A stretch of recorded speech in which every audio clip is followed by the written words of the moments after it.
what is the reaction going to be to the background of the bombers? Because that's very important. And what's interesting is that nobody could tell from the first pictures that were released from the marathon yesterday if the bombers were white or if they were Muslim. They were wearing hats, they had sunglasses on, they made an attempt to cover themselves up, and everybody was speculating, are they white, are they Muslim? Everybody had a different opinion. It was very fascinating to see people do that, but it turns out, in a weird twist of irony, they're both white and Muslim. And I thought, right after we learned their ethnicity, that the right-wingers would essentially drop the Russian part, forget that they were Russian, and solely focus on the Muslim part, but I was wrong. In fact, the right-wingers are doing both. They're idiots on Twitter calling Russians guilty, all Russians guilty, mind you, saying, oh, these dirty commies. Meanwhile, nobody knows what the political beliefs of these kids were. And, of course, there's also right-wingers on Twitter saying all Muslims are guilty, too.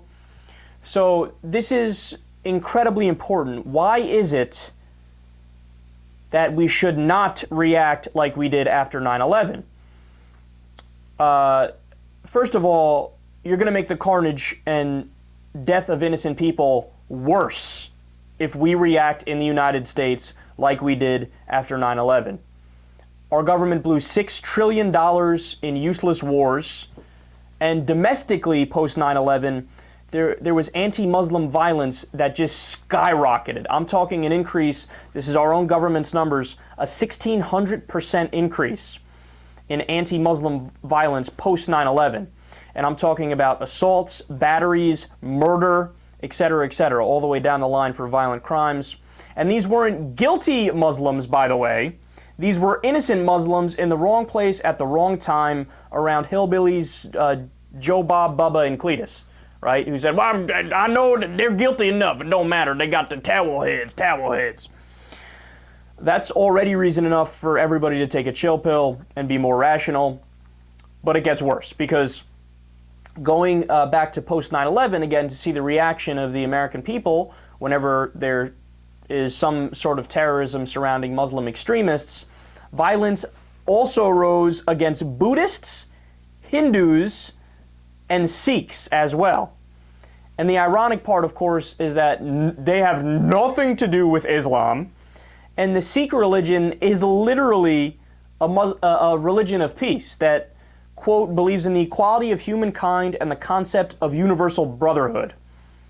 But the ignorant morons on the right say, whatever, profiling is what we should do, and you're close enough if you have a dark skin complexion. So just to give you guys some specific examples of what I'm talking about here and what we need to avoid, on September 15, 2001 in Arizona, 4 days after the 9/11 attacks, Balbir Singh Sodhi, a 49-year-old Sikh, was shot and killed outside the gas station he owned. When police approached to arrest the guy who shot him, he said, I'm a patriot and an American. This is the guy who killed the Sikh. I'm an American. I'm a damn American, he said. On November 18, 2001 in Palermo, New York, 3 teens burned down Gobind Sedan, which is a Sikh temple in New York, because they thought it was named after Osama bin Laden. Geniuses. On December 12, 2001 in Los Angeles, California, Surinder Singh Sethi, a liquor store owner in Los Angeles, who took to wearing an American flag turban after 9/11 out of fear of being attacked, he was beaten in his store by 2 men who accused him of being Osama bin Laden. August 6, 2002, Sukhpal Singh, who's the brother of Balbir Singh Sodhi, who was the first Sikh murdered following 9/11. This guy was shot while driving his cab. May 20th, 2003, Phoenix, Arizona, 52-year-old Sikh immigrant and truck driver Avtar Singh is shot in his 11-wheeler while waiting for his son to pick him up. As he is being shot, he hears someone say, "Go back to where you belong." August 5th, 2003, in Queens, New York, members of a Sikh family are beaten outside of their home by drunk individuals yelling, "Go back to your country, bin Laden."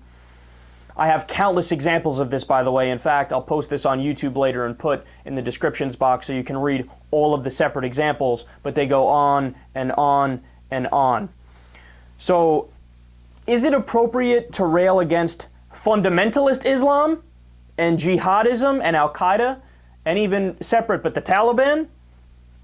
It is impossible to find somebody who is more anti-fundamentalism than I am, and honestly, it's even impossible to find somebody who's more anti-religion than me. You don't believe me? Go check the YouTube archive, right?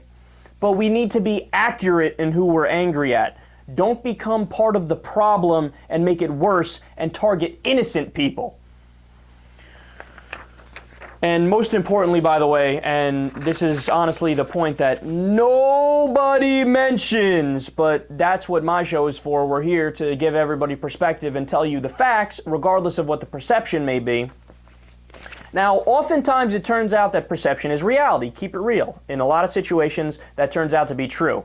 In this case in particular, perception is not reality. And what I'm talking about is, well, who are predominantly the terrorists? Is it the Muslims all the time? Do they do most of the terrorist attacks? Do they have the largest number of terrorists? Well, according to the Department of Homeland Security, this is here in the United States, the Department of Homeland Security and the CIA, they released a report in 2009 stating, quote, lone wolves and small terrorist cells embracing violent right-wing extremist ideology are the most dangerous domestic terrorism threat in the United States. Now, of course, it's monumentally politically incorrect to say that, and you get dismissed as a loon, as a crazy, nobody should take you seriously. But understand, this isn't conjecture. This isn't my opinion. This is a study done by the CIA and the Department of Homeland Security. It is a fact. Okay, I'll give you more specifics. 56% of domestic terrorist attacks and plots in the U.S. since 1995 have been perpetrated by right-wing extremists, as compared to 30% by what's called eco-terrorists, so that is left-wing extremists, and 12% by Islamic extremists, and 2% by anarchist extremists. So you need to understand something. It is literally true that right-wing terrorism and left-wing terrorism, eco-terrorism, right? They are both more prevalent and a bigger problem than Muslim terrorism. So you need to keep things in focus. You need to make sure you don't fall into the dumbass tricks and traps of the morons who think, well, oh, obviously you blame all Muslims because of this. The billion Muslims in the world. And also you can't do the other thing they're doing now, which is, well, all Russians are guilty as well. And they're commies.